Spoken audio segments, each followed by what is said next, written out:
Okay, due to the time limitation, we're gonna start the second session. It's a live case for CTO. BK, are you ready?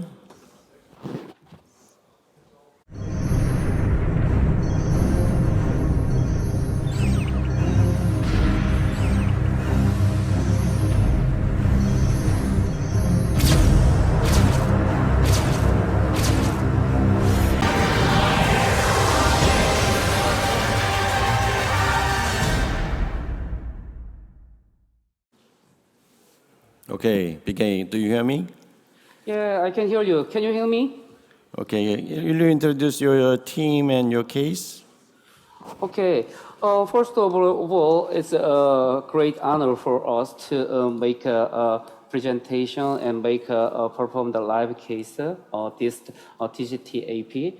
And also, I thank Professor S.J. Bach and D.W. Bach and other all TCT members for giving us the great chance to perform the PCI live case. So, okay, so let me introduce our team. My name is Byeong-Keuk from the Yonsei University. And then the second operator is Professor Seung-Jun Lee. And also the third operator is my fellow is Jung-Min Ahn. So, okay, so the Professor Lee could you show us the today's live case? Yes. 40 years old, very young male patient. Today we prepared the reattempt of LAD CTO PCI. He presented with the typical exertional chest pain 6 months ago. 4 months ago, we already have underwent CTO PCI for his long CTO lesion at RCA territory.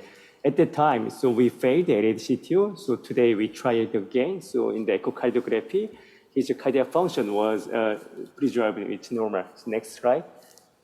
So this is the angiogram that was conducted before referral to our center. As you can see here, there is a very tight stenosis in his proximal and mid RCA, and total occlusion is observed at his mid RCA. And moreover, you can see a very prominent epicardial collateral from the engorged right ventricular branch to left coronary system, indicating total occlusion of his left system. Next slide. In the left side angiography, you can also observe the total occlusion of his distal circumflex and mid-LAD artery, and very prominent grade 3 collaterals are supplying the RCA system. It looks very huge. Next slide.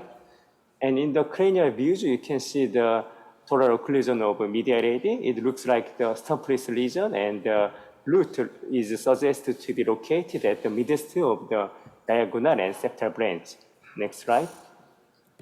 So at that time, we started from the RCA CTO intervention since the RCA was very huge and there was a tiny blood flow across the CTO region. So we started from the bifemoral approach, the 7-branch implant at the right and the 8-branch extra backup at the left. So using the Antegrade wire escalation approach, we started.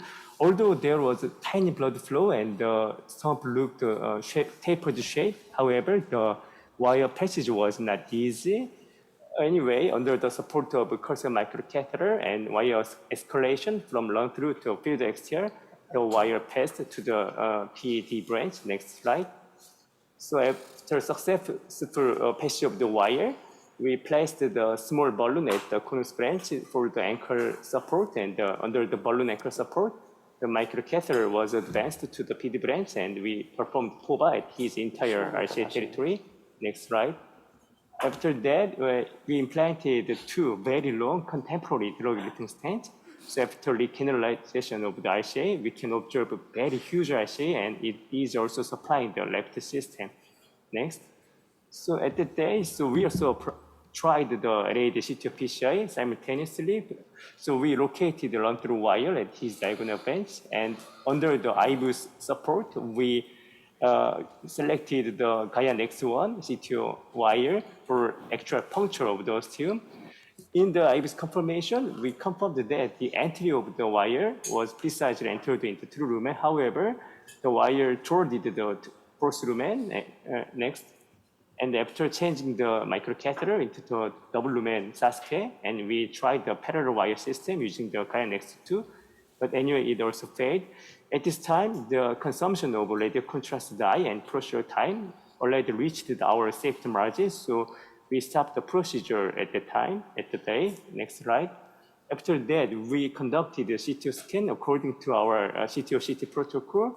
The CT scan showed the CTO length, lesion length was about 14 millimeter. However, the calcification is located just at the proximal cap site. And as you can see here, calcification is consistent with the angiographic finding. Next slide. Our cross-sectional analysis indicated circumferential calcium at the proximal cap. However, it was not so full moon, so indicate remaining a possibility of an antegrade approach. Next slide. So it is definitely a very difficult case. So yes, today's discussion point is what is the optimal approach? So antegrade approach again or the retrograde first?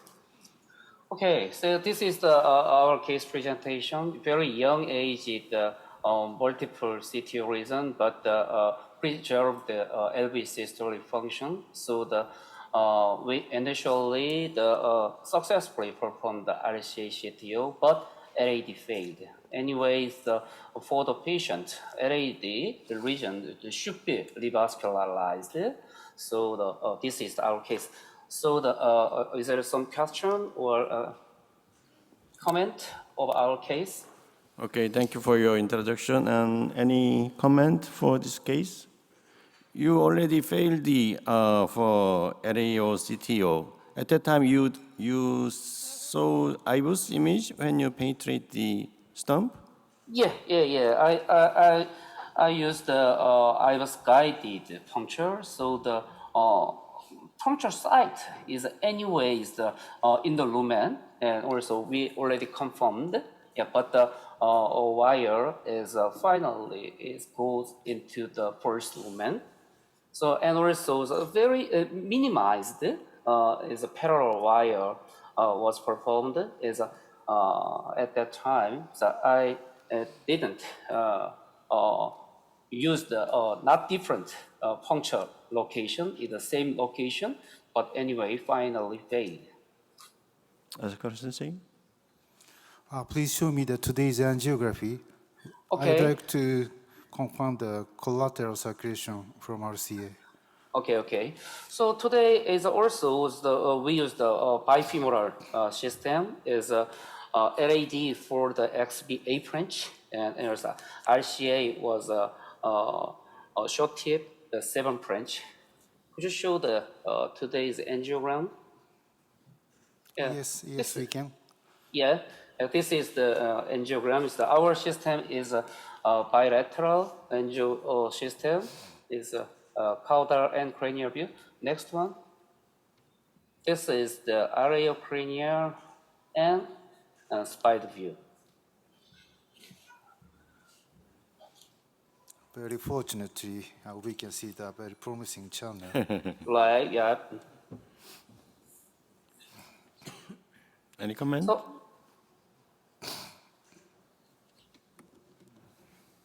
actually, as everybody can expect, anyway, that diagonal branch is very important. After treatment of even though the successful area CTO, but even we lose the diagonal branch, I think it's not a perfect CTO success. So we preserve the diagonal branch. So when we compare the previous angiogram, the diagonal tight stenosis a little bit aggravated. Mm-hmm. So every panel agreed to retrograde approach because of the previous antegrade failure, or any other opinions? But previously, the antegrade wire managed to get into the proximal entry point correctly based on the iris. Right. I think there is still a good chance of attempting the antegrade, but perhaps with the with the retrograde wire in the more distal part of the LAD as a guide. I think because of the presence of a significant side branch before the stump, the diagonal, it is better to do some antegrade preparation so that we won't close the diagonal. That's why I will still prefer start with antegrade first. Maybe as Dr. Lim said, give a wire in the CTO body and then double lumen catheter, and then try to make sure the upper part of the CTO body is in true lumen.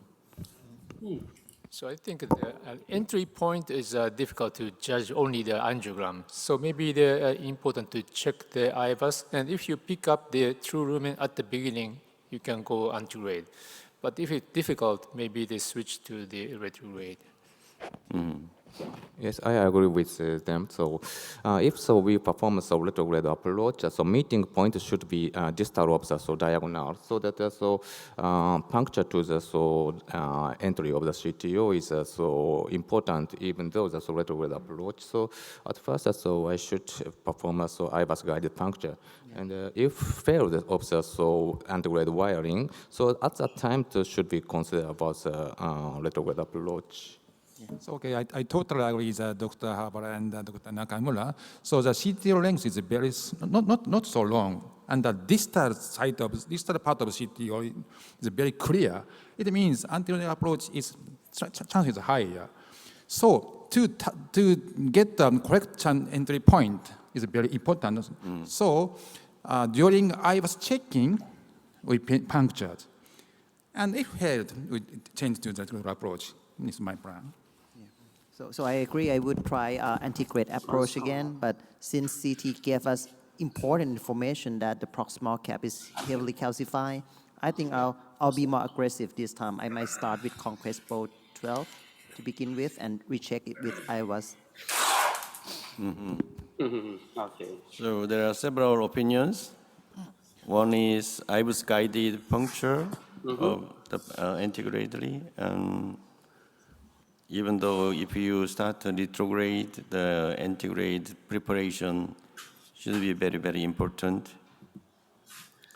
Okay, so before deciding this important some strategy is we reanalyzed of CT scan. So could you show us the last slide? CT scan? Yeah. 저희 CT 슬라이드 좀 보여주십시오. Yeah. So this is the reanalyzed some kind of matching with the angiogram. So as you can see, is a yellow dot. Maybe the previous puncture site is really crossing to the diagonal branching, but the CT scan there is the so the starting point of the proximal CTO start at the septal branch, and also within the lumen is really a previous puncture site point. There is within the true lumen. So I think, as I previously told you, is usually for the successful parallel wiring, the puncture site, even though the puncture site located in the true lumen, anyway, different puncture site is make the success rate higher. Yeah, but previously is I did not puncture twice. So based on the CT scan, anyway, previously Habara mentioned the diagonal preservation is also important. So I think initial antegrade using the different puncture site is antegrade retry would be better. It is in my opinion from the CT scan and the review of the angiogram. BK, may I just ask Lim here? Do you routinely perform the pre-PCIs, the CTO PCI CT, or this CT was acquired only after the initial failure? Yeah, so actually usually we already published the data of the CTO trials. In this trial, it's always difficult. CTO had a very good advantage buying the performing CT scan. So the retried CTO case, we definitely perform the CT scan. And also is sometimes CT scan, even though we know the CTO is located somewhere, but sometimes we detailed analysis did not performed. However, is some from the angiogram is some CT scan is a difficult CTO like a stemless or a long CTO. We definitely perform again of the CT analysis. Thank you. Okay, go ahead. Okay, so please the next angiogram. As I previously told you, is a diagonal stenosis, so a little bit aggravated. So the after wiring, use the Xion ES wire, and then we perform the balloon dilation, 1.5 balloon, Ikazuchi balloon, and then this is the angiogram after ballooning, and then we perform again IVUS. Next, at this. So could you show us the IVUS? Today's IVUS scan from the diagonal to LAD. Stop. 저희 IVUS 보여주십시오. Yes. Okay, this is today's diagonal distal branches. So maybe the stop. Previous one. Yeah. So the in the 6 o'clock is occluded LAD approaching. And go ahead. And then we can see some calcified lesion. And this is the septal branch. So the within this length, I think maybe the any portion would be the true lumen of the LAD CTO. But as I previously told you, is the previous one is really close to the diagonal side. So the today's my puncture side is a little bit close to the septal branch. And then there is a longitudinal length is about 5 millimeter. So will you puncture the IVUS guided puncture or just after IVUS? Yeah. So this is the so for this next one. So the sometimes IVUS guided puncture is very useful. However, not easy to realized in the angiogram. So the today's I used the Mach wire. Next one. And also this is the live case. I already checked the retrograde channel. This is the septal branch and also diagonal branch. So the I want to puncture the really approximated close to the septal branch. Yeah. So after that, I want to check again IVUS. So the not realized the real time IVUS wiring. I think this situation is not needed. Okay. So from the CT scan and then previous angiogram, so we already knew the findings really similar of the IVUS finding. So there is also is very good benefit of the pre-procedure CT scan before CTO PCI. Sounds good. Okay. So usually the in that case is double lumen catheter would be good, but for the easy seeing the IVUS evaluation and also the to the diagonal or septal is there was no significant stenosis, so I used the Antegrade wholesale will be used.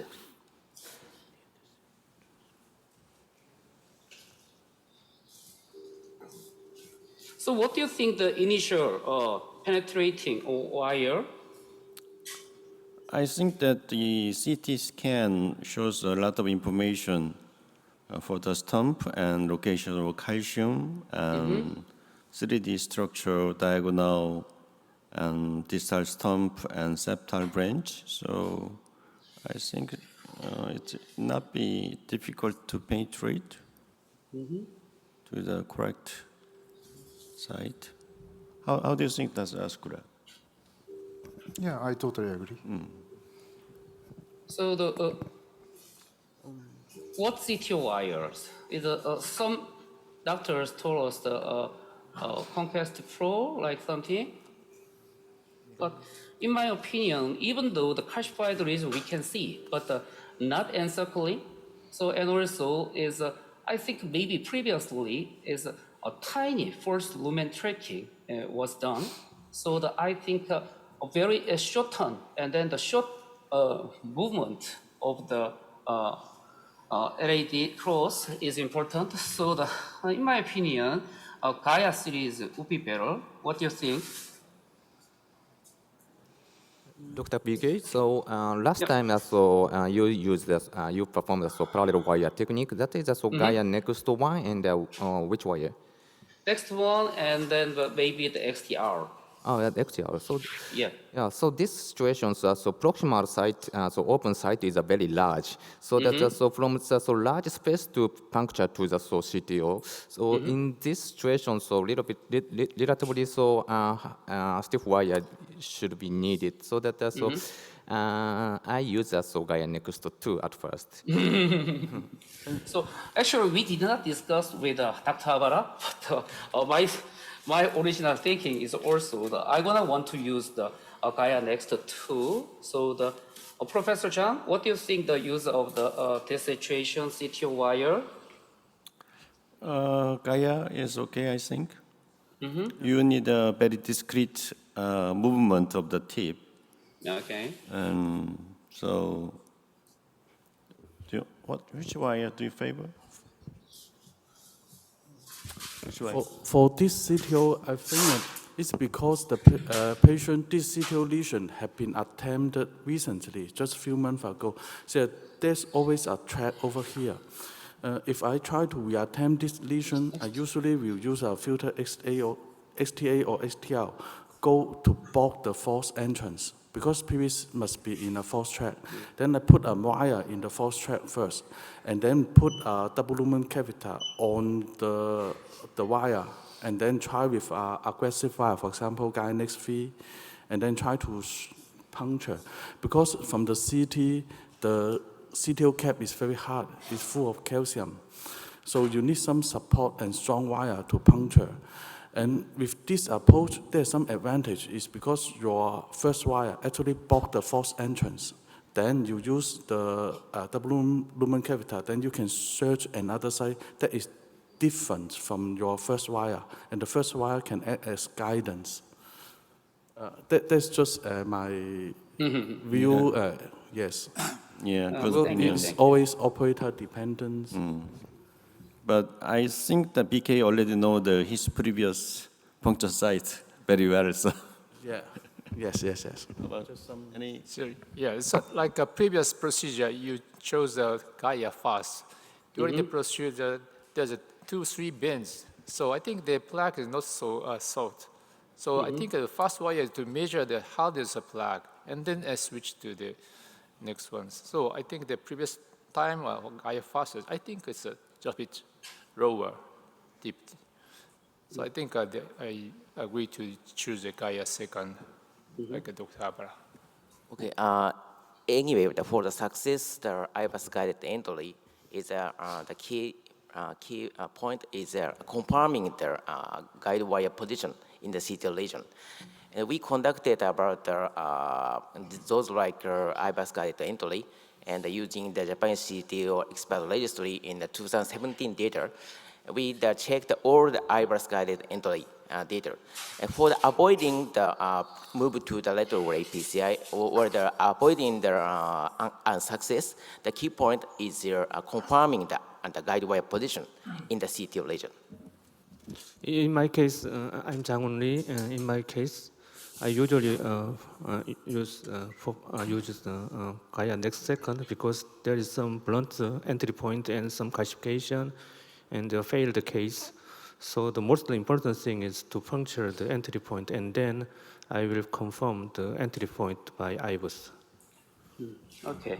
Okay, please go ahead. Okay. So I accepting the all opinion of the average opinion of the discussant and panelists. So as I told you, we're gonna use the initially is the Gaia next 2.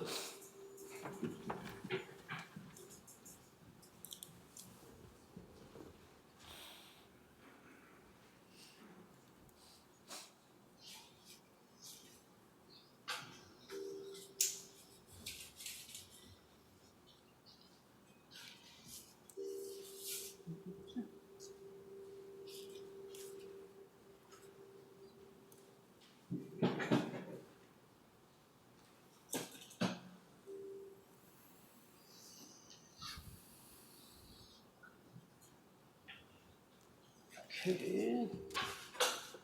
Let me start the proximal puncturing.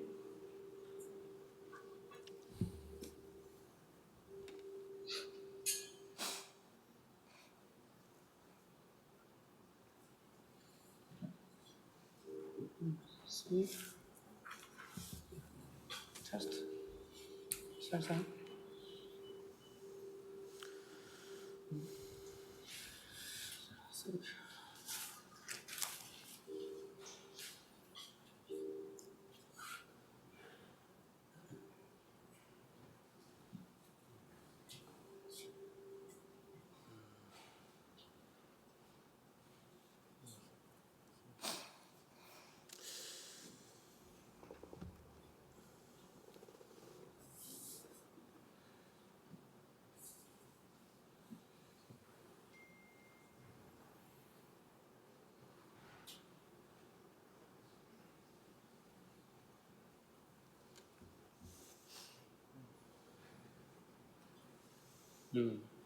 So in this portion is I wire moved, maybe the previous punctured side and moved. So I try to lower the puncture side, but the diagonal, but the septal gap is not so far. It looks very challenging to give force to land on the correct entrance side.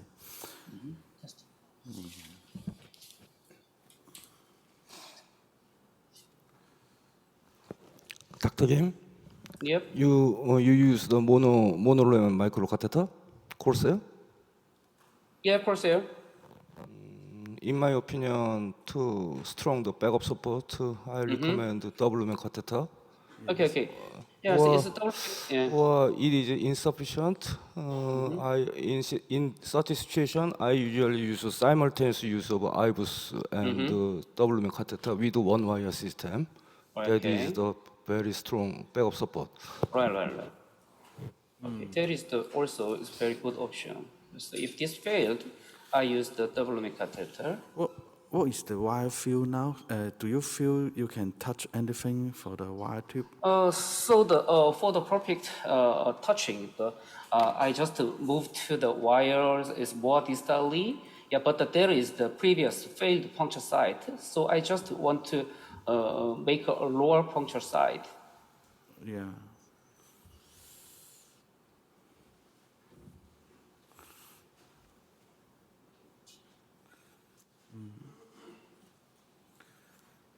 It looks quite sleepy. Right.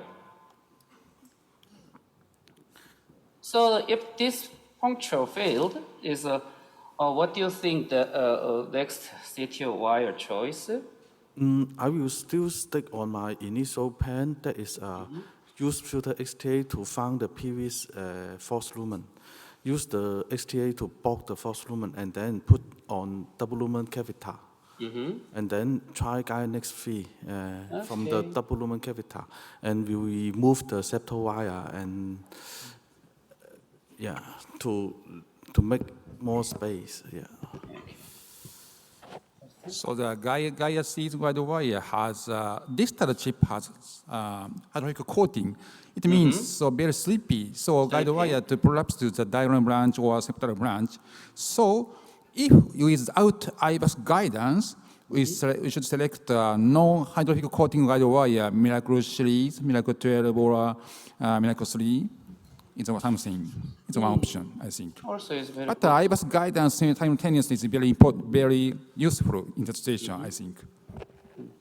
But as I previously told you, is IBUS guidance is some opening of LAD is very wide. So the maybe the any location will be succeeded, but I want to proper way is some different portion of the LAD CTO. So the okay, so I'll change the system into the double lumen catheter. Okay, BK. Yep. We're gonna start the lecture, and Okay. I'll connect you during the lecture. Okay. Yep. Okay. Okay. Let's start the debate one, the proximal LAD CTO with nice collaterals, treat or not. The first speaker is Gerald Warner, Darmstadt Hospital, the final analysis of the EuroCTO trial. What we learned. Dr. Warner, please. Thank you. Yeah, these are my disclosures. What do we want to show? What is the rationale for CTO PCI, a case like we saw? Is it relief of symptoms, improving LV function, or maybe even improving prognosis? The question is, what can we realistically test in a randomized trial? And that is certainly relief of symptoms and angina and not so much prognosis. We have shown in the EuroCTO trial in the initial presentation published in the European Heart Journal that we have, with the EuroCTO, less baseline symptoms. This is just one of the scores, the angina frequency, for example, as compared to a registry. The higher the score, the less symptomatic is the patient. So we have less symptomatic patients than in a registry, but still we could show that the increase in improvement was higher with CTO PCI as compared to OMT. However, decision CTO showed a similar result for the PCI arm, but there was also an improvement in the in the non-PCI arm for the CTO. So there is a little bit ambiguity in the randomized trial data that we have in the CTO field. So I have to, before we go to the 3-year results of our trial, linger a little bit about the differences between decision CTO and EuroCTO. And we were discussing in the previous session about guidelines and how studies influence guidelines. And this is a perfect example that maybe guidelines are based not on reading the studies in the right way. Decision CTO had almost or more than double the patients of EuroCTO. But we had only half of our patients multivessel. In decision, it was 3/4. The randomization in decision was done immediately after the diagnosis. In the EuroCTO trial, however, we did all the non-CTO lesions before. So out of almost 400 patients, 25% received PCI for a non-CTO lesion. And then they were randomized and evaluated. So baseline assessment was done after there was only the CTO left, while baseline assessment was done in decision CTO before randomization. And then we had CTO PCI in both studies, and there were some crossovers, higher number of crossovers in decision CTO. But the main thing is that we had OMT in almost all of the patients of the OMT arm, while in decision CTO, non-CTO PCI was very frequently performed even in those patients who were assigned to no CTO PCI. So in effect, the number of OMT patients was only 15% in decision. So it was not comparing OMT to CTO PCI, it was comparing PCI versus PCI plus CTO PCI, while the EuroCTO trial compared OMT versus PCI for the remaining CTO lesion. And the result was significant improvement in physical limitation, angina frequency, freedom of angina. These were all significant improvements. Now, the 3 years data were collected before COVID, but we are finished to publish it only now. And we saw further on, there was, after 7% crossover rate, we had an additional 10%. So overall, we had a crossover from OMT to PCI of 17.5%, but we had a small crossover from PCI to OMT of 2%. The overall procedural success rate was 87.3%. And the survival free of MI or cardiovascular death was similar. In the left panel, you see the intention to treat analysis. Here are the hard endpoints, cardiac death and MI. They were slightly lower with OMT, but not significantly. In the per protocol analysis, you see that here the OMT and PCI were more evenly in the numerical values. So we have even a slight lower incidence in the PCI arm. But the analysis was based on the ITT, and there were no significant difference. The MACE, however, was significantly lower with initial CTO PCI. Most of the MACE, however, was, of course, attributed to revascularization in the OMT arm through crossover. What is important to learn from the study is that failed PCI was, of course, the worst that could happen for the patient. The primary endpoint was then 12.2% and MACE 15% as compared to OMT, primary endpoint 5.7, and successful PCI 3.6. So it's important to be successful. So in a randomized trial, only less symptomatic patients are included. We see that by the higher threshold of angina frequency in the SAQ score as compared to a CTO registry. Because patients who are offered the alternative of PCI or OMT, and if they are highly symptomatic, they will opt for an interventional therapy. But CTO PCI also requires best possible success rates.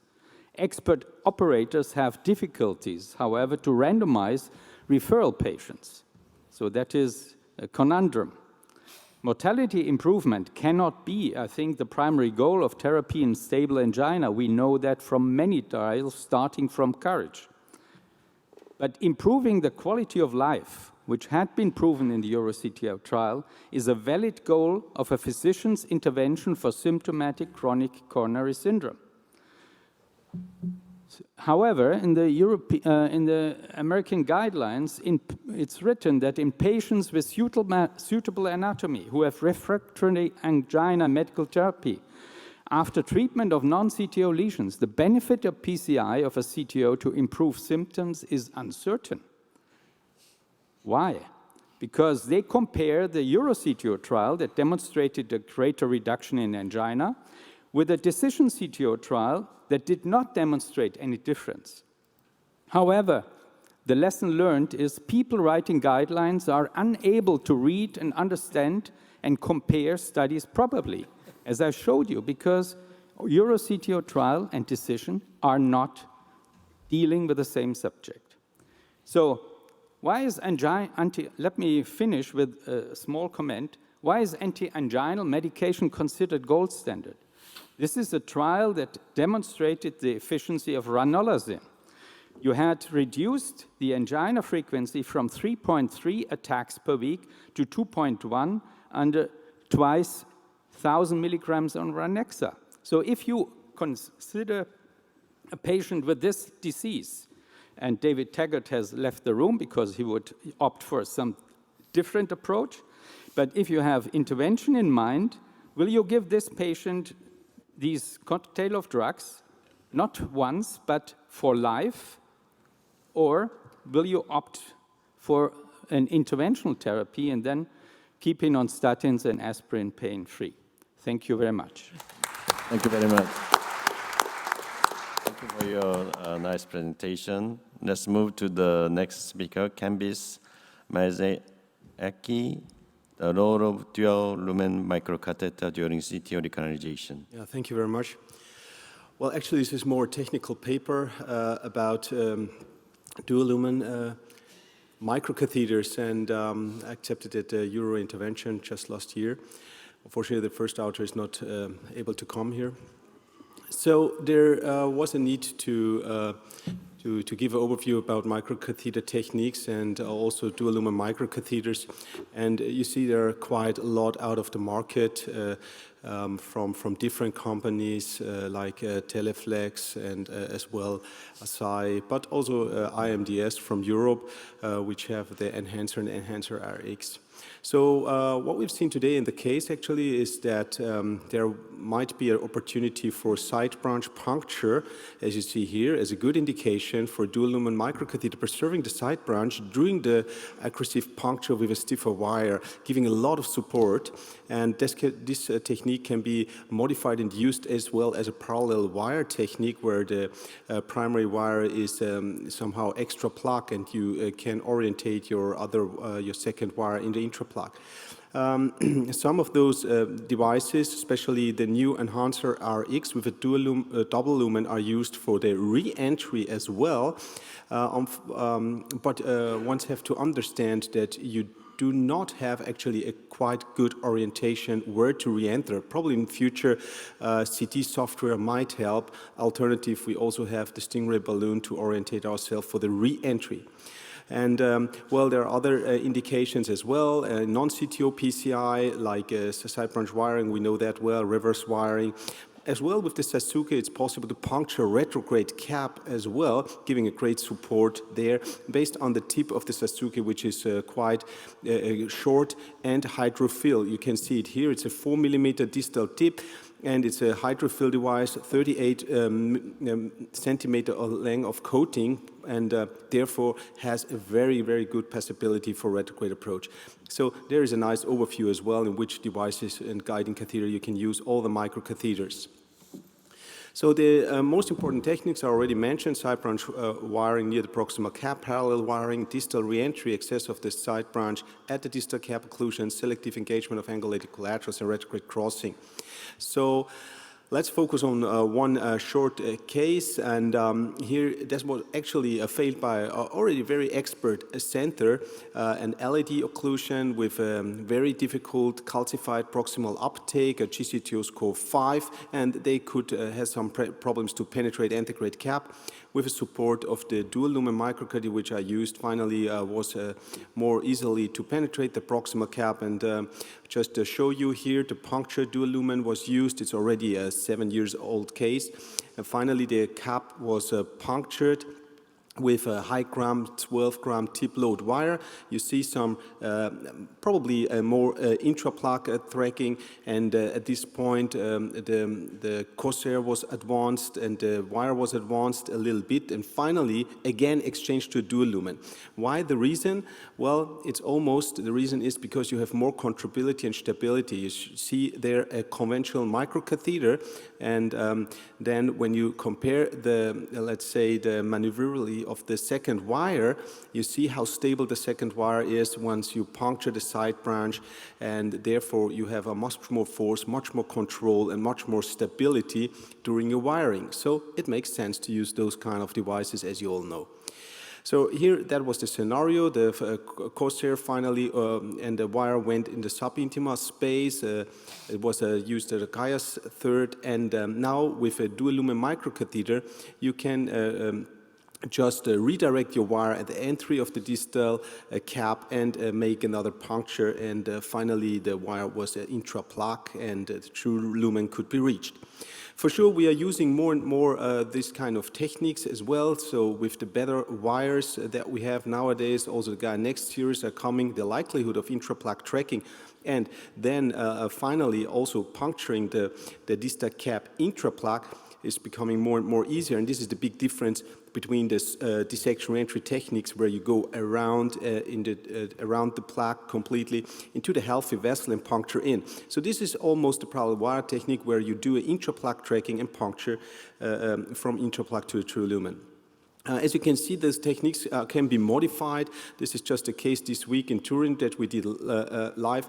So unfortunately, in this case, I had a problem to understand the proximal cap, even on IVUS, based on the aneurysma. So you might say it's a very clear, the proximal cap, but unfortunately, proximal cap was not so clear. The tracking was almost going there, down there, and entered here in this area. So it was very difficult to puncture, fortunately, based on calcification. And here you see a very, very aggressive maneuver in this case, where you make a base technique to overcome proximal cap because I failed multiple times to puncture. So here you see a dual lumen microcatheter to preserve this diffused diagonal branch. You see with the dual lumen microcatheter you have a huge backup, then the wire is still trapped in the microcatheter, and finally Claudius MG was able to overcome the proximal cap. And then you do the reverse card and finally get a good good outflow and a good result. For sure, the IVUS is necessary, and also extra plaque preparation should need not to be too aggressive, but here we could achieve a very nice final stent result. So I think there's a growing interest in the field and application of dual lumen microcatheters, especially in CTOs with proximal distal caps and large bifurcations, and as well for parallel wiring. And I think a systematic approach is required to explore all those potential of this important device in the CTO armatorium. Thank you very much. Thank you very much. Very nice presentation. Let's move to the debate 2, antegrade versus retrograde. First speaker is Dimitrios Kampaniotis to treat, please. Thank you, Mr. Chairman, and thank you for the organizers for inviting me in this very prestigious, interesting, and sometimes hotly debated meeting. These are my disclosures. You know, I don't really think that I need to convince you that you need to treat LAD CTO. You just, the live case that you're just doing right now is an LAD CTO, so that's a testament to the fact that we should be treating it. Anyways, this is an example of a 46-year-old very active construction worker with class 2 angina on good medications and positive stress test. Typical patient, small right coronary artery, no collaterals, and this is the culprit lesion of an occluded, almost ostial LAD. I want to take the chance and say about the title, nice collaterals. To me, nice collaterals are collaterals that can be used for retrograde. That's the definition of a nice collateral. A nice collateral does not provide you adequate protection against ischemia, and Gerald Werner many, many years ago has done the initial studies where he showed that after he crosses and he measures FFR collateral, all of them are heavily ischemic. So if it was you, would you go with medical therapy or would you want a stent for this case? Let me show you a second case. Again, young gentleman with a mid or proximal RCA lesion and an LAD ostial CTO. When I first presented this case, I asked 10 different interventions and I got 12 opinions upon what to do about it, anything from medical therapy to just stent the right, to do cabbage, and so on and so forth. Again, would you be happy just with medical therapy here and a bag of medications to control your symptoms, or would you want to have a safe revascularization and take aspirin and statin for the rest of your life? Here is very, very well collateralized, nice collaterals. Again, nice collaterals to me mean collaterals that can be used for retrograde. And I'm sure that my esteemed opponent is going to cite several studies from prestigious journals, Lancet, New England Journal of Medicine, Circulation, JACC Interventions, as he was trying to convince us that the randomized trials and the totality of the data suggest that we should not touch these lesions.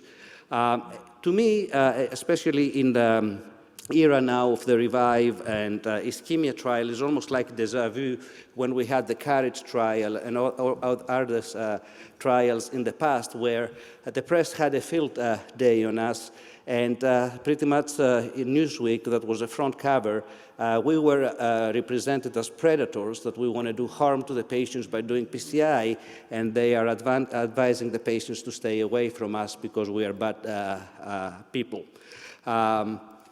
So again, for the clinical trials, I think I'm making the similar comment that Spencer made before. We need to understand what the clinical trials and the randomized trials do.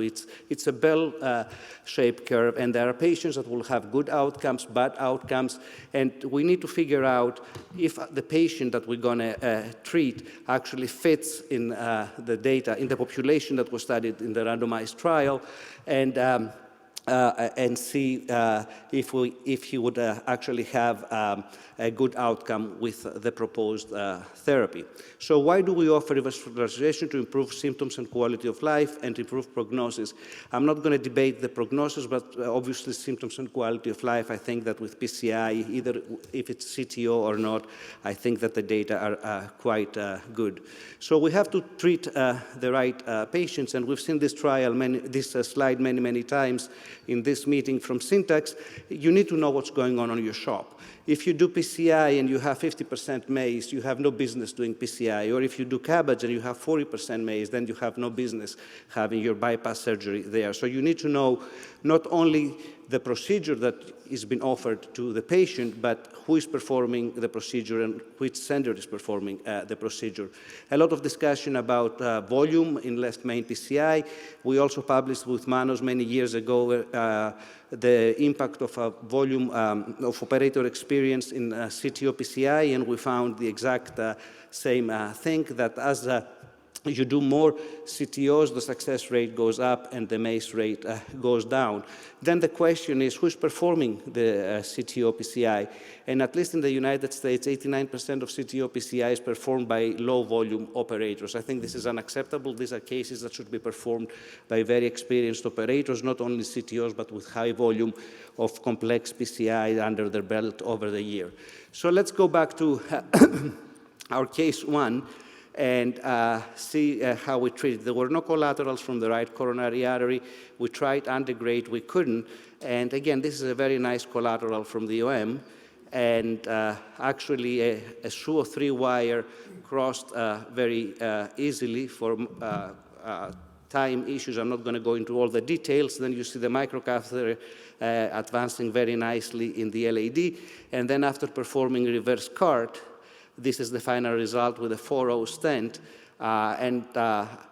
this is a caudal view showing an excellent angiographic result.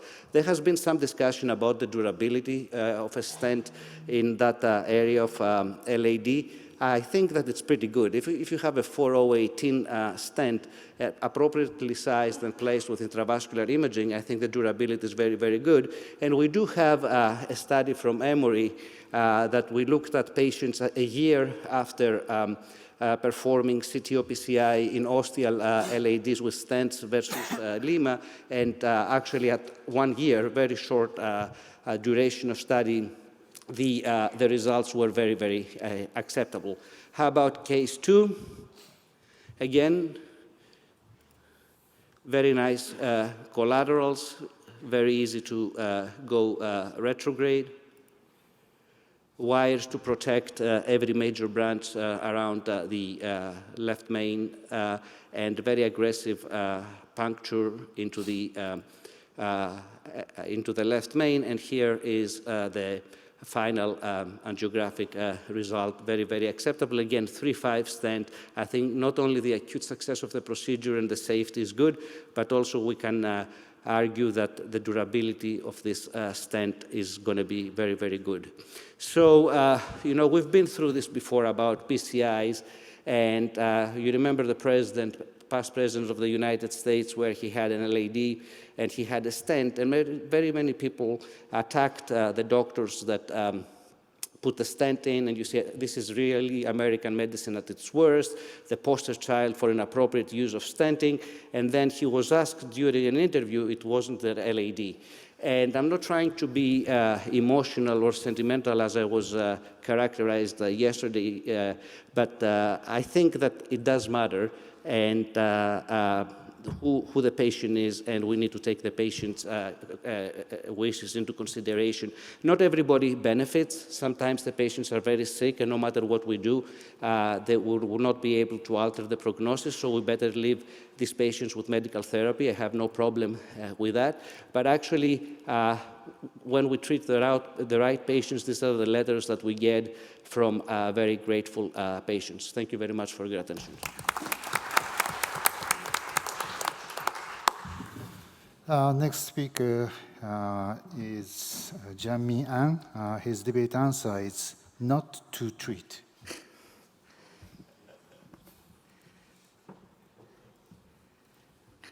I'm Jung-Min Ahn from Asan Medical Center. I think everybody in this podium want to treat the proximity CTO. Anyway, I like to many discussion after my talk and with Dimitri. The first day I show this case, 40-year-old female, ejection fraction is normal, minimal effort to chest pain, good collateral from the RCA, but the tight stenosis of this left main and circumflex. So how to treat this patient? Previously, why we thought the CTO should be open. So this is based on the retrospective data or prospective observational data to compare the successful PCI versus failed PCI. Successful PCI show that the better survival compared to failed PCI. All registries show that the successful PCI showed lower mortality, higher survival. But we have to think about what is the real underlying mechanism? Successful PCI improved patient survival, or failed PCI reduced the patient survival? CTO itself is inherently stable disease, and ischemia, even extended follow-up studies show that PCI or revascularization did not improve patient survival. Survival coverage quite overlapped. So I think failed PCI, CTO PCI, decreased patient survival, I think. Because CTO intervention is not risk-free procedure. Many CTO, frequently CTO intervention is associated with the catastrophic complications, the cardiac tampon perforation, et cetera, et cetera. The contemporary series of CTO PCI, not a small number of patients suffered from complication. So we have several random trials. CTO is really beneficial to reduce the patient, to improve the patient's survival or clinical outcomes. Decision CTO is our prospective random trial. We enrolled 800 patients, 400 randomization, up to 4 years, clinical outcome, no difference. Even secondary outcomes in detail, survivor, myocardial infarction, any repeat intervention, no difference regarding clinical outcomes. EuroCTO trials show that improvement of patient quality of life, but 3-year follow-up report show that all-cause mortality at 3 years, PCI group is 5.4, OMT group 2.2. Statistically not significant, but numerically double score. Another random trial, Explorer trial, failed to show that the ejection fraction improvement between the CTO intervention versus medical treatment. Wall motion change failed to show that the improvement in the wall motion change. So this is older study, OAT trial, to compare the PCI versus the medical treatment for infant-related total occlusion more than 24 hours, failed to show that the better survivor by the PCI. Revived PCIS2 also show, I think, many CTO was included in this trial, PCI versus OMT, no survivor benefits. So finally, 2021, the CTO guidelines show that in patients with shoot-over anatomy who have refractory angina on medical therapy, after treatment of non-CTO lesions, the benefit of PCI over CTO to improve, even improve symptoms is uncertain based on the random trial. So this is my thought.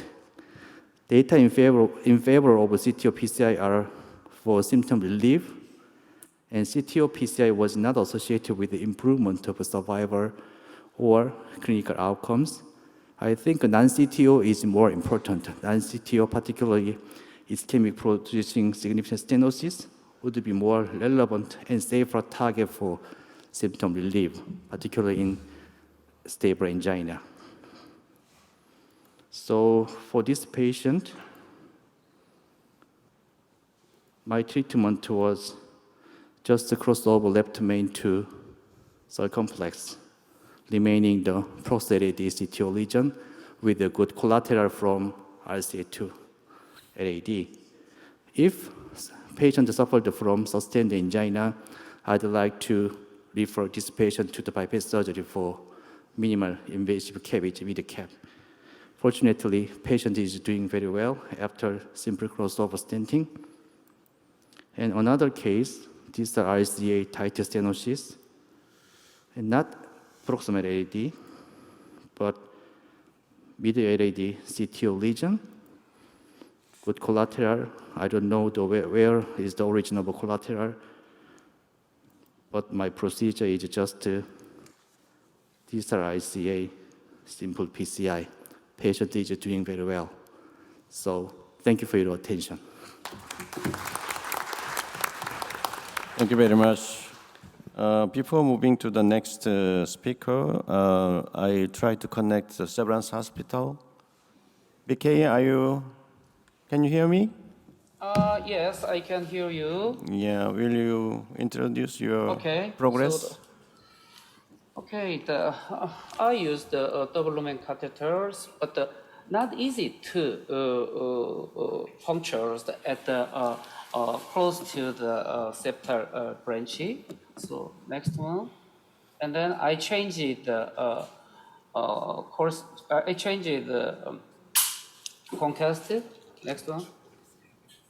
Yes, this is the on the RAO view is the punctured site is quite not so bad, but on the left RAO view is a little bit deviated to the diagonal. So next one, and then I performed the IVUS, but the exact right position was not noted on the IVUS. So the real time IVUS, and I will again using the some direction of the primary curve of the concussive. Next one. Next one. Negative. Yes. In these situations, we perform the IVUS. Could you show what's the IVUS? 마지막 거. This is the diagonal to LAD IVUS. So the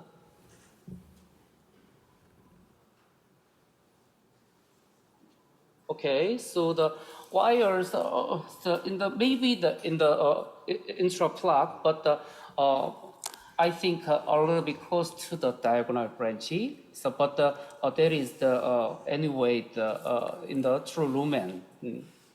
So this is the and then I changed the Antegrade wire system into the Corsair. So you are still working on the Corsair, not dual lumen catheter? Change it again is Corsair. Oh, you changed it again. Yeah. Okay. We have another 2 lectures. Yeah. We'll be back after 2 lectures, okay? Okay, so if I fail to touch the true lumen, and then I quickly move to the retrograde, not performing the parallel wire. Parallel wire may be the last result of this patient. Okay? Yep. Okay. Okay. Next speaker is Dr. Maoto Habara. Antegrade wire-based approach works. Thanks so much. So I talk about the antegrade wire-based approach. So this is a disclosure. And so this is a CTO PCI success rate, so mid-20s, so that is 50 to 70%, but so recently 85 and so 90% increased.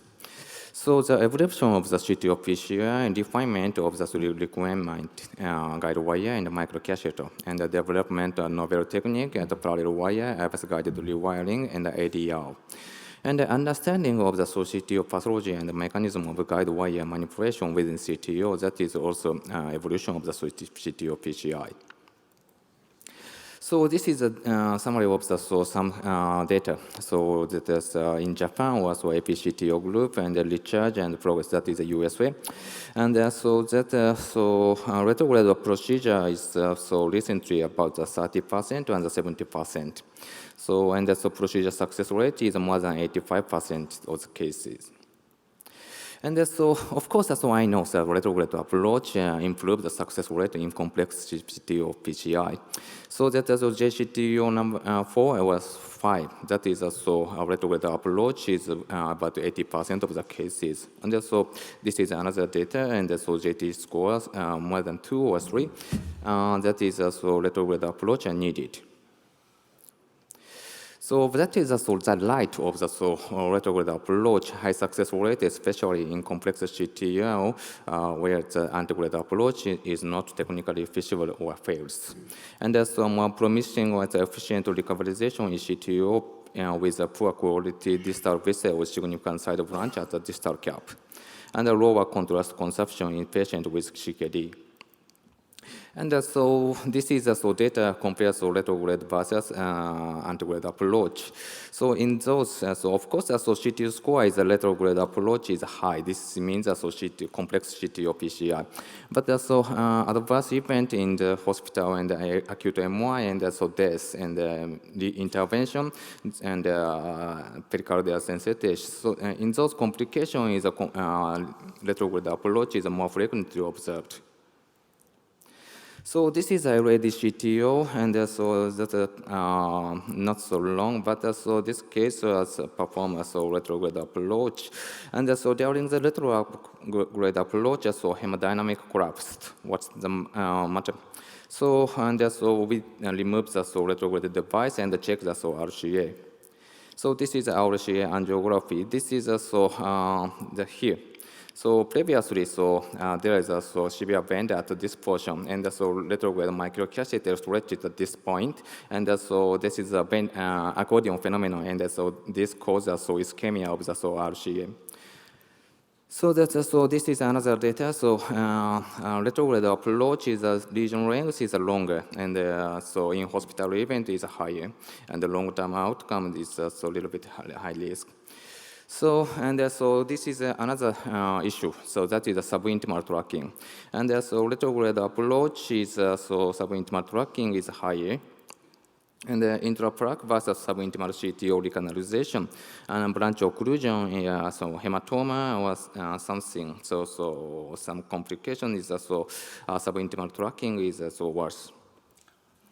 And so intraplaque versus subintimal trackings and stent length and the stent thrombus and the MI, so favor intraplaque, and that TVR is also.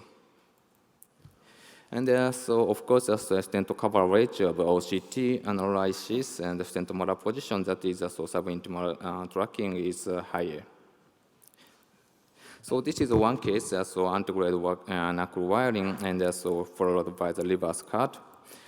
Like this one, and so large vessel, and implanted the stent, and this is the final slide, final angiogram, and 6 months later, You can see the big aneurysm at the portion of the reverse cut technique.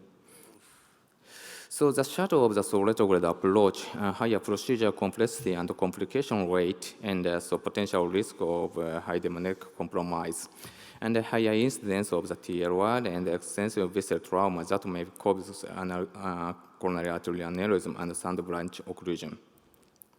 And also overuse or obsession with retrograde approach. And so this is algorithm say primary retrograde, and so antegrade is just a preparation of the retrograde. So this is my case. So this is a failed RCT case with perforation at the other hospital, first attempt case. This is severe vein at the CTO site, and long, very long. So that I started primary retrograde approach, and there's some septal channel 1 to 3. I started from the 1, 2, but failed, and third one is very tiny, but XTR could cross it. And but every microcatheter could not advance at this portion, and so I performed the anchor and changed the microcatheter, and but failed. So that changed another channel, but the every channel could not advance. So that it takes about 96 minutes from here. So I changed it to the antegrade approach, and the antegrade wire was crossed with the Miracle Neo 3 within the 15 minutes. So that is today's summary. So retrograde approach is essential to improve success rate, especially in complex CTO region, but can be associated with lower procedure efficiency, high incidence of peri-procedure, and in-hospital events, and worse long-term outcome compared to the antegrade approach. To maximize the merit of the retrograde approach, it is necessary to define the procedure itself and apply it judicious and moderately. In addition, it is important to avoid overuse of the retrograde approach and work in improving the antegrade approach skills. Thank you for your kind attention. Next speaker is Dr. Kao from Taiwan. His title is Early Switch to Retrograde Approach is Needed. Okay, thank you. Maoto, that was a nice presentation though. So these are my disclosure. I have to say that I'm a retrograde enthusiast, and I'm from APCTO Club. Of course, we know Antegrade works, because at the end, you have to deliver your stent from the Antegrade, right? We are told from the beginning that we should start with Antegrade or Antegrade preparation. But there are situations when we should start retrograde, and my answer is as fast as possible. So you see, my position today is easy. I'm not saying that retro is better than NT.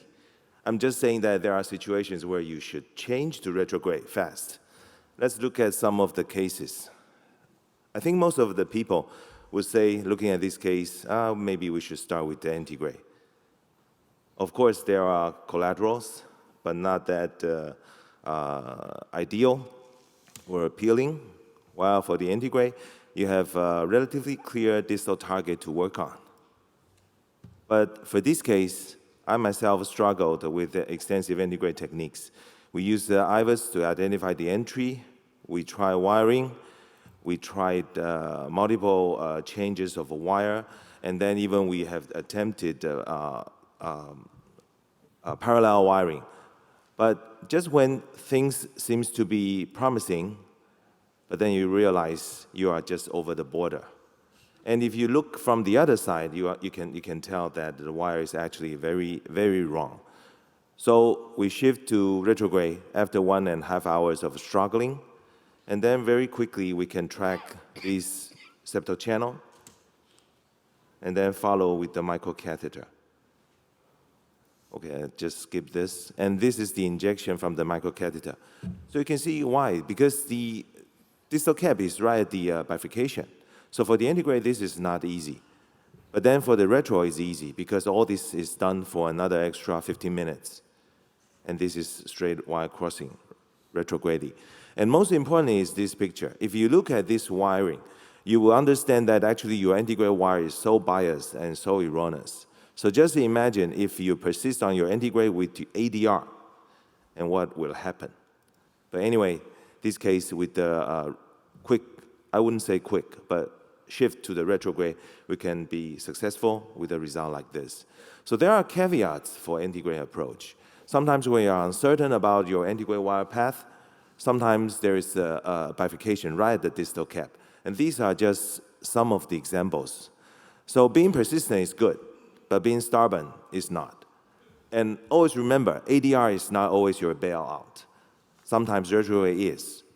So recanalization with losing one of the distal major branches, in my opinion, is not a successful reperfusion. This is another case. I think most of us will also agree, this should be an antegrade case, right? Relatively short. This time the track is more visible. There are ipsilateral collateral, and your target is here. And this is the retrograde. So for the retrograde, from the contralateral, you don't see too much of a collateral. So to me, well, it's an antegrade case. But unfortunately, this patient, his GFR was only 15. So he was in a very close situation into a chronic dialysis. And also for this case, if you work on the antegrade, you have to inject from the antegrade because there's no contralateral injection possible. So if you are in the subintimal, further injection will just expand those hematoma, and then progression, and maybe losing most of these distal branches.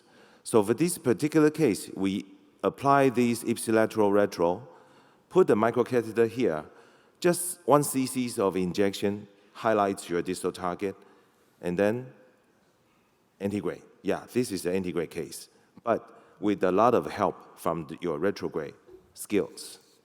So 20 cc's to finish this case, and the patient did not have any contrast-induced nephropathy. So CTO operators cannot survive without retrograde skills. Antegrade is good, but you have to know how to do retrograde until you know how to. Otherwise, you should not start your CTO work. There can be issues, even in this seemingly straightforward antegrade case. You would have contrast volume constraints. You will have to consider about hematoma progression, especially with the antegrade injection. And a microcatheter in the distal true lumen is really your homing beacon. And let's look at this last case. A patient referred to me because the previous hospital just cannot hook on the RCA, but they know there is a RCA CTO. Let's look at the angiogram again. This is the left. Of course, there are some disease in the left system, and you can see this collateral. And if the exposure is long enough, you will actually see this contrast creeping up. And this is what the CT is telling you. If you look closely, there's no ostium from the RCA sinus. Okay, so reconstruction, you would, you will see this is actually a flush RCA osteoocclusion. So for this case, don't even bother about setting up an antegrade guide because there's no chance. So this case will be a primary retrograde.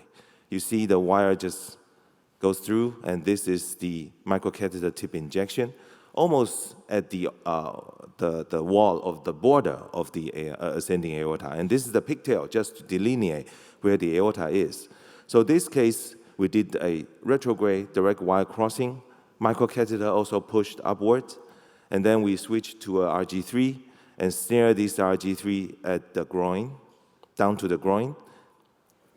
And only with that rail, then we can actually engage the RCA. You see, only with the RG3 externalized, then we can engage the, or we can point to the RCA ostium. And finally, of course, after stenting, we did, this is actually before stenting, we did IVUS, and you can see all the tract is actually intraplaque. And this is the result after stenting. So this is actually an ultimate antegrade challenge. I would challenge Dr. Habara for this case using antegrade technique. Because you could have left main or RCA osteoflush CTO. You cannot engage in this kind of situation. And even if you can, you will not get the support that you need. So there are cases where primary retrograde may be your only solution. So like I have told you, I'm from the APCTO club. But even with the APCTO algorithm or the global algorithm, they pointed out that if you have poor distal target and a good collateral channel, maybe you should start retrograde. But unfortunately, we don't have a global score for that purpose to tell us which approach to prioritize. You can see across the board, all these are scores, but only maybe recharge, they think about distal landing zone quality, but not any of these other scores. So the quality of a distal target lumen and cap was very often neglected.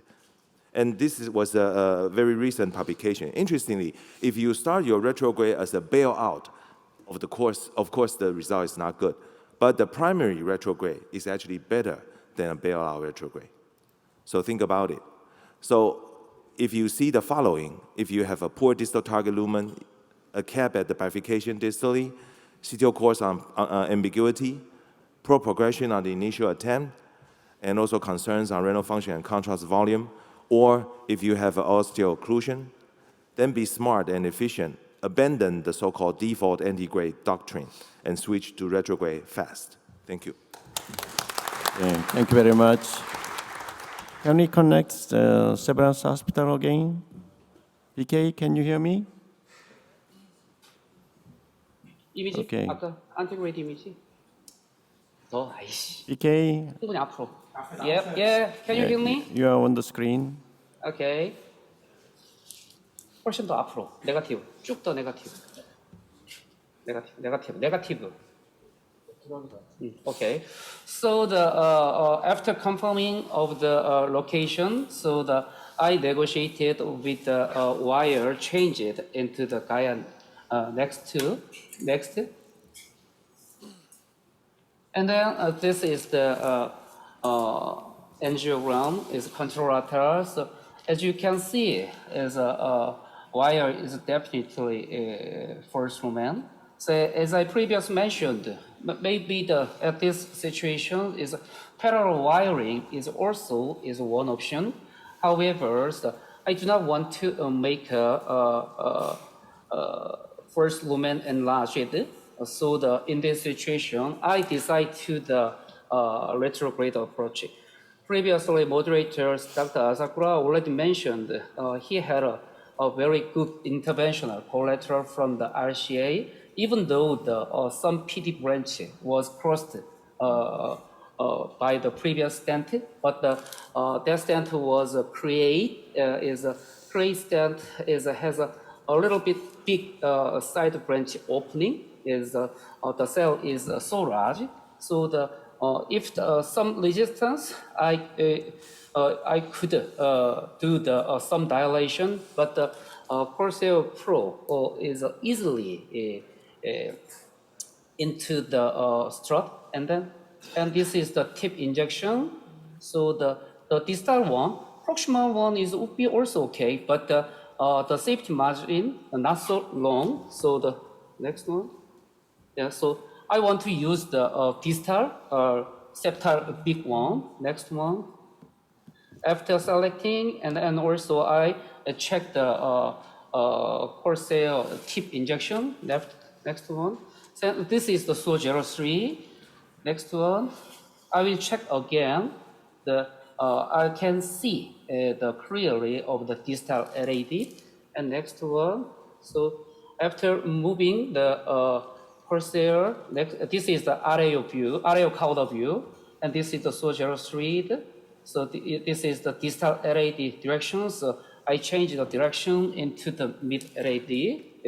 Next one. This is the RAO. Or maybe definitely in the this is the RAO cranial view. Is maybe the touching the distal CTO cap like this. Next one. And then no negative. And then the easily advance the retrograde Corsair like this. And then confirming the tip location, we perform the tip injection. Next one. This is the retrograde tip injection. So previously, as I told you, maybe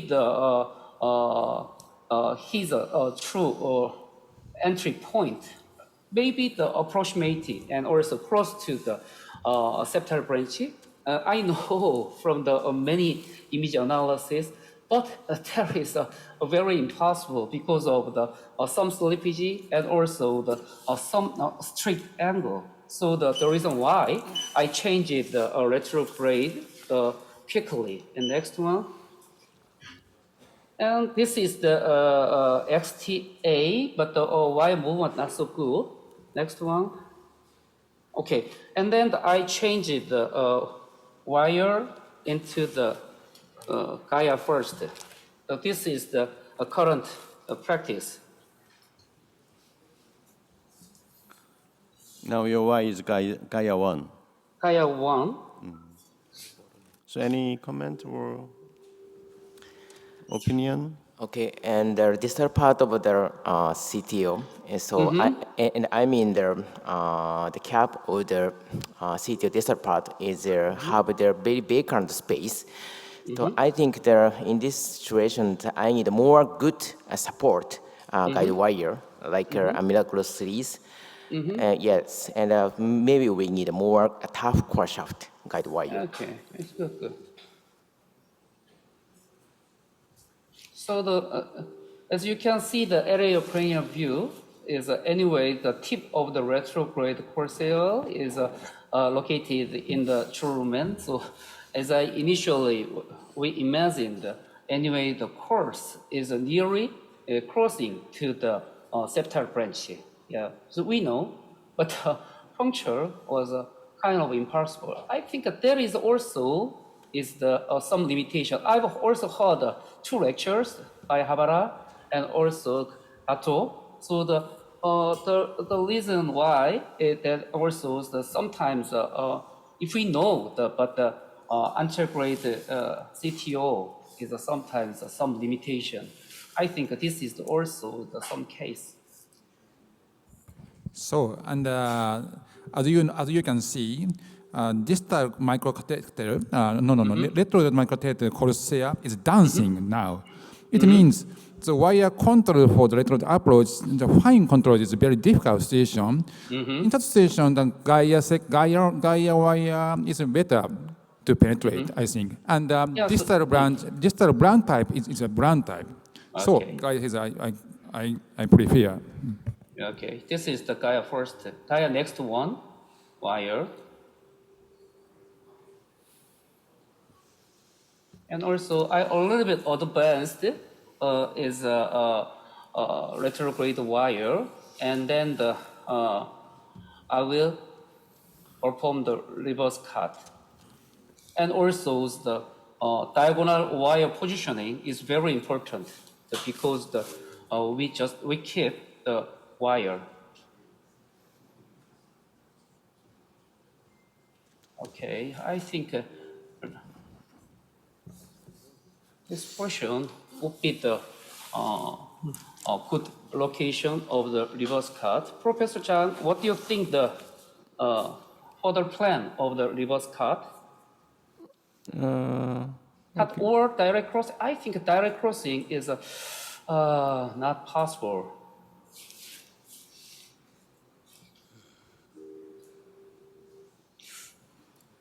How do you think? Okay, so original reverse cut is one option, and another option is directed reverse cut, so-called control reverse cut. Because the Antegrade guide wire is yes, that reverse cut is one option. Yes. Right. So modern reverse cut anyway to minimize the first lumen and also the balloon diameters. If possible, is the smaller one would be okay. So the retrograde tip location is already antegrade corsair has passed. It meaning the kind of 1.2 dilation. So this retrograde wires easily pass to the this location. I think this is kind of a modern reverse cut. According to the CT image, I think you can go into the true lumen. Yeah, and actually we can see the retrograde guide wire by the IVAS study from the Antegrade now. Please check the Antegrade IVAS. Okay.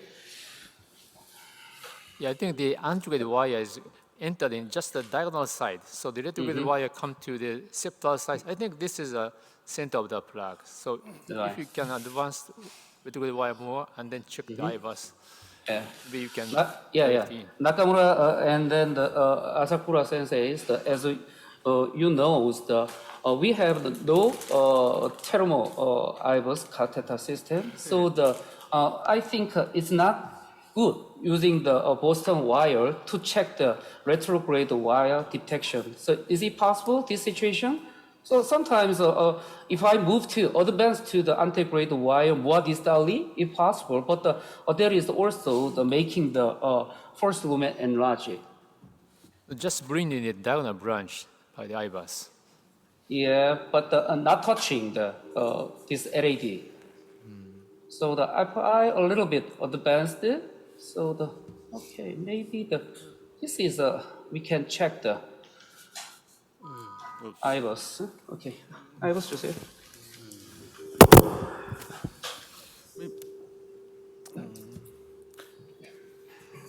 Because the presence of the two major significant side branch before the CTO stump, I won't use the retrograde wire to direct puncture in because very frequently you end up with subintimal and then close the two side branch.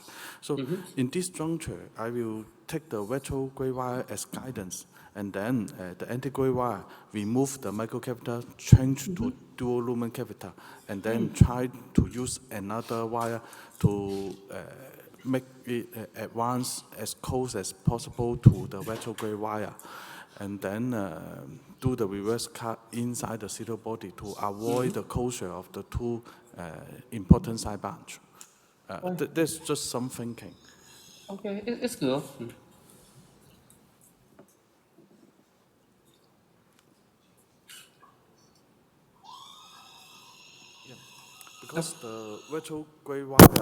Because the retrograde wire actually with more support, then it's easy for you to advance more. However, from the CT, the proximal cap of the CTO is still heavy calcium. So while you puncture the calcium part, it will still give some hindrance of your retrograde wire and then push the wire into the subintimal space. And it's very difficult to redirect the retrograde wire into the true lumen so that you won't go subintimal in the very early proximal part of the proximal AD.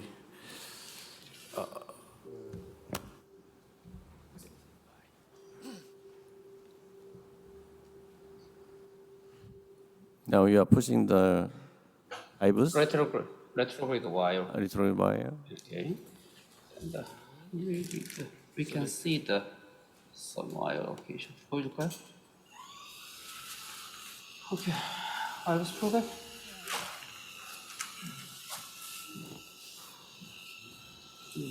Now your wire is IVUS is in diagonal? Yep, diagonal.